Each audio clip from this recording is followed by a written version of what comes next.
नमस्कार. मी डॉक्टर गणेश गोळेकर, छत्रपती संभाजीनगर. अनेक दिवसानंतर मी हा व्हिडिओ बनवत आहे. व्हिडिओ बनवण्यामागचं कारण अतिशय गंभीर आहे. आपल्या डोक्यामध्ये सुद्धा मुंग्या येतील अशा प्रकारचा हा प्रकार आहे. आपल्याला सुद्धा हा व्हिडिओ पाहिल्यानंतर आपल्याला सुद्धा एक प्रचंड संताप येईल अशा प्रकारची ही घटना या ठिकाणी घडलेली आहे. तर भावांनो, छत्रपती शिवरायांच्या बाबतीमध्ये आणि महाराष्ट्रातील माता भगिनीच्या बाबतीमध्ये ही घटना घडलेली आहे. छत्रपती शिवराय हे सर्व जाती धर्मांना सोबत घेऊन चालणारे व्यक्तिमत्व होतं. म्हणून जवळपास 400 वर्ष होत आलेत. काल परवाची शिवजयंती आपण साजरी केली, ती 396वी शिवजयंती आपण साजरी केली. आणि जगामध्ये कुठल्याच राजाची जयंती ही एवढ्या मोठ्या प्रमाणावर साजरी होत नाही, तेवढी एकमेव जयंती ही छत्रपती शिवरायांची साजरी केली जाते. का केली जाते? कारण त्यांच्या काळामध्ये लोक मरण्यासाठी तयार होते. मग ते तानाजी असेल, तानाजी मालुसरे असतील, बाजीप्रभू देशपांडे असतील, किंवा असंख्य नाव आपल्याला घेता येतील वेगवेगळ्या जाती धर्माचे. आपल्याला त्या मावळ्यांच्या जाती तर सांगत बसायच्या नाहीत, परंतु हा घडलेला प्रकार कसा आहे त्यासाठीही मी तुम्हाला पार्श्वभूमी सांगतोय.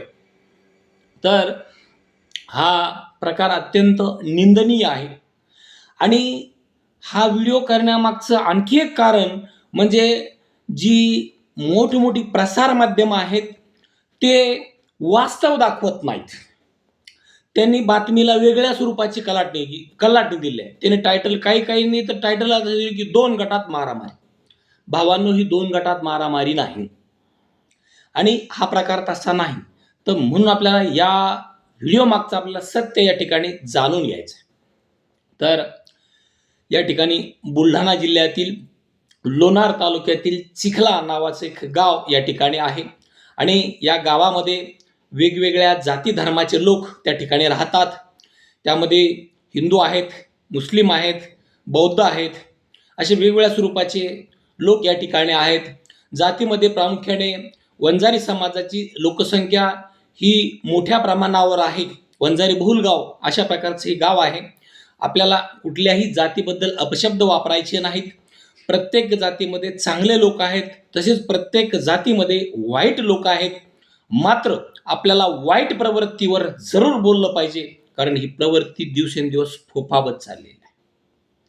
त्या ठिकाणी शिवजयंतीच्या आदल्या दिवशी छत्रपती शिवरायांचा पुतळा बसवण्यात आला. वास्तविकता या बांधवांनी परवानगी घेणं आवश्यक होतं, परंतु ती त्यांनी प्रोसिजर केली नाही. हाही भाग खरा असला तरी हा पुतळा काढण्याचा अधिकार हा गावातील लोकांना कुणी दिला, हा सगळ्यात मोठा प्रश्न आहे. हे जज आहेत का? हे पोलीस आहेत का? मग हे स्वतः पुतळा कसा काढतात? तिथल्या माता भगिनींच्या प्रतिक्रिया आहेत की यांचं म्हणणं आहे की छत्रपती शिवरायांचा पुतळा आम्ही ट्रॅक्टरला बांधून कुठेतरी डोंगरावर नेऊन टाकू. कोणी म्हणतंय आम्ही स्मशानात नेऊन टाकू. अरे इतका लांछनास्पद प्रकार! किमान याची तरी जाणीव ठेवा. आपण आज जे जिवंत आहोत ना, ते फक्त आणि फक्त छत्रपती शिवरायांमुळं. हे आपण पुन्हा एकदा ध्यानामध्ये घेतलं पाहिजे.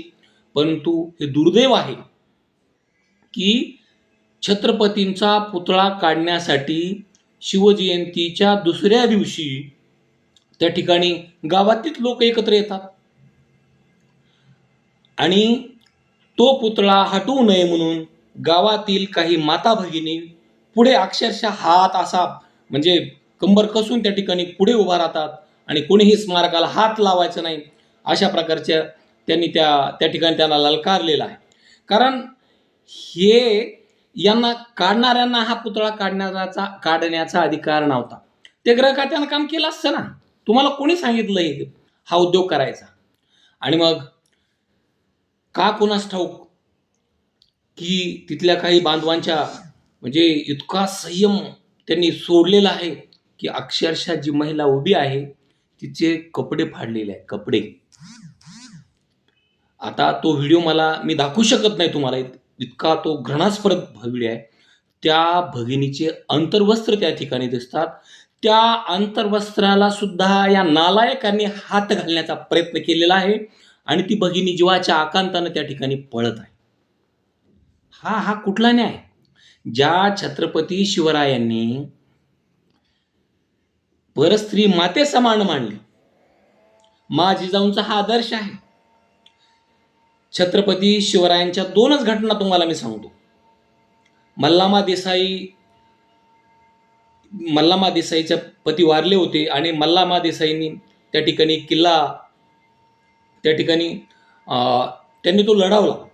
जवळपास बरेच दिवस ही लढाई चालली, 2-2.5 महिने ही लढाई चालली आणि तो किल्ला पडला आणि या मल्लामा देसाईवर त्या ठिकाणी अत्याचार केला म्हणून छत्रपती शिवरायांनी स्वतःच्या सख्या मेवण्याचे डोळे काढले. लक्षात ठेवा, म्हणजे कुठलीही महिला असो, कशा या बाबतीत छत्रपती शिवराय कसे वागले. दुसरी घटना आहे, रांजाच्या पाटलानं एका मुलीवर बदअमल केला आणि म्हणून रांजाच्या पाटलाचे 2 हात आणि 2 पाय जाग्यावर कलम करण्याचं काम छत्रपती शिवरायांनी केलं. इतकंच नाही, शाहिस्तेखानाची ज्यावेळेस बोटं छाटली होती त्यावेळेस सुद्धा त्याच वेळेस त्या ठिकाणी त्याची मुलगी तिथं सापडत नव्हती आणि शाहिस्तेखानाची पत्नी त्याला विनवण्या करत होती की वो शिवा के लोक अपने बच्चे को उठा के ले गए. तर त्यांनी सांगितलं, तू काहीही चिंता करू नको, ते शिवरायांचे माणसं आहेत, ते मुलीच्या केसालाही धक्का लावणार नाहीत, इतकं सुरक्षित राहतील. म्हणजे हा शत्रूला विश्वास त्या ठिकाणी होता. म्हणजे किंवा कल्याणच्या सुभेदाराची सून ज्यावेळेस त्या लुटीसोबत महाराजांसमोर पेश करण्यात आली त्यावेळेस चोळी बांगडी देऊन सन्मानानं त्या माऊलीला परत पाठवणारे छत्रपती शिवराय होते आणि त्यांच्याच स्मारकासमोर एका माता भगिनीच्या अब्रूची विटंबना जर हे नालायक लोक करत असतील तर ही अत्यंत दुर्दैवी निषेधार्ह घटना आहे आणि प्रसार माध्यमं सत्य दाखवत नाहीत, हे आणखी तुम्हाला गांभीर्यानं सांगतोय. मी व्हिडिओ काढणं बंद केलं होतं, परंतु एक प्रचंड तिडीक या ठिकाणी निर्माण झाली आहे. डोक्याला मुंग्या येतील असा संतापजनक हा प्रकार आहे. का असं तुम्हाला हे का करावंसं वाटलं?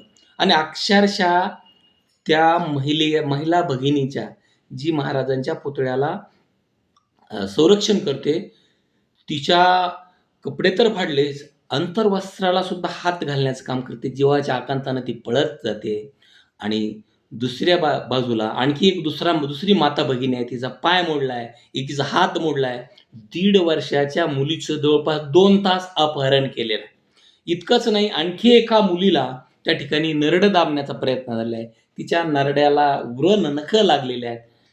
म्हणजे तुम्ही एका महिलेवर नाही, दुसऱ्या नाही, तिसऱ्या नाही, चौथ्या नाही, 5 महिलावर, म्हणजे मुली आणि महिला, तुम्ही जर हात उचलत असाल तर हा कुठला प्रकार आहे? खरंच हा शिवशाहू फुले आंबेडकरांचा महाराष्ट्र आहे का? हेच पुरोगामी महाराष्ट्राचं चित्र आहे का? आणि आणखी एक गंभीर घटना, हा सगळा प्रकार घडत असताना तिथं पोलीस उभे होते. ते कुठल्या जाती धर्माचे हा विषय नाही. ते पोलीस सुद्धा तात्काळ या पोलिसांवर सुद्धा कारवाई झाली पाहिजे. कारण तुमच्या समोर एका महिलेची अब्रू लुटत आहेत. ठीक आहे ना, तुम्ही तुमच्या पुतळ्याची जी प्रोसिजर आहे, तुमच्या गृह विभागाची जी नियमावली आहे त्यानुसार जरूर करा.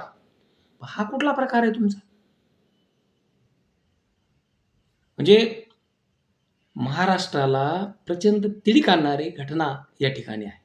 शिवप्रेमींच्या प्रचंड असा संताप या ठिकाणी शिवप्रेमींचा या ठिकाणी उसळलेला आहे. कशासाठी हा टास आणि कुठून येते ही मस्ती? कशाचा माज आहे हा? याला राजकीय रंग द्यायचं काही कारण नाही, परंतु ही मस्ती कुठून येते, कुठून बळ येतं अशा चुकीच्या घटना करायला? तर भावांनो, असे प्रकार महाराष्ट्र कदापिही खपून घेणार नाही, तो कुठल्याही जाती धर्माचा बांधव असो. ते ह्या गावात हा समाज बहुल आहे म्हणून इतरावर अन्याय करायचा हे चुकीचं आहे. मग इतर गावामध्ये दुसरा समाज सुद्धा बहुल आहे, मग तिथं हा असा अन्याय होईल का? तर हा गुण्या गोविंदाने नांदणारा महाराष्ट्र आहे. सामाजिक सलोखा जोपासणारा महाराष्ट्र आहे. कुठलाही जातीवाद नाही. हा फक्त काही मीडियाला टी-आर-पी मिळवण्यासाठी जातीवाद सापडतोय. कुठं जातीवाद आहे हो? आज एखादा मराठा शेतकरी असेल, त्याला हौद घेऊन सुताराकडे जावं लागतं. लोखंडाचं अवजार लागलं, लोहाराकडे जावं लागतं. काही एखादा माठ लागतोय, कुंभाराकडे जावं लागतं. त्याच्या पेरणीची जी काही चाडं असतं, त्याला काही दुरुस्त करायचं असेल किंवा बी ठेवायचं जे खळगी असते, कंगणी, तर त्यासाठी त्याला चांभाराकडे जावं लागतं. म्हणजे सगळ्या आलुतेदार, बलुतेदार सगळ्याकडे जावं लागतं. सगळ्यांना यांच्याकडे यावं लागतं. मग कुठला आला तुमचा जातीवाद? मग ह्या प्रकाराला चालना देतंय कोण? बळ कोण देतंय कोण? हा सगळ्यात मोठा प्रश्न आहे. आणि संघर्ष योद्धा मनोज जरांगे पाटलांनी आज त्या ठिकाणी भेट दिलेली आहे. त्यांनी पोलिसांकडून हा प्रकार जाणून घेतलेला आहे. ज्या महिलांना या प्रसंगाला सामोरं जावं लागलं आहे, त्या महिलांकडून त्यांनी ते सगळं सत्य जाणून घेतलेलं आहे आणि पोलिसांना 25 तारखेपर्यंतचा अल्टिमेटम दिलेला आहे. आणि ज्यावेळेस इतर लोक त्या गावात जाऊ लागले, मग ह्यांनी अगदी ढुंगणाला पाय लावून हे का पळून गेले हो? म्हणजे हे जे नराधम आहेत, हे जे समाजकंटक आहेत, ते कोणी असो, यांना कायद्यानुसार कडक शासन या ठिकाणी झालं पाहिजे. आणि भविष्यात शिवशाहू फुले आंबेडकरांचा हा महाराष्ट्र आहे. कुठल्याही घटना हा छत्रपती शिवरायांचा मावळा कधीही कुठेही सहन करणार नाही. मग ती घटना शिवरायांच्या पुतळ्याच्या बाबतीमध्ये असो, संभाजी महाराजांच्या पुतळ्याच्या बाबतीमध्ये असो, महात्मा ज्योतिबा फुल्यांच्या बाबतीमध्ये असो, भारतरत्न डॉक्टर बाबासाहेब आंबेडकरांच्या बाबतीत असो, कुठल्याही स्मारकाच्या बाबतीत असो, अशा प्रकारचं दुस्साहस करणाऱ्याला हा महाराष्ट्र माफ करणार नाही. आणि जर यामध्ये काही राजकारण होत असेल, यामध्ये कोणी हस्तक्षेप करत असेल, तर त्यांना महाराष्ट्रसुद्धा माफ करणार नाही. कारण हा गुण्या गोविंदानं नांदणारा महाराष्ट्र आहे. आणि जर आपण या वळणावर असाल आणि अशा पद्धतीनं जर धिंडवडे काढत असाल, तर यापेक्षा लाजिरवाणी आणि लांछनास्पद गोष्ट दुसरी कोणतीच नाही.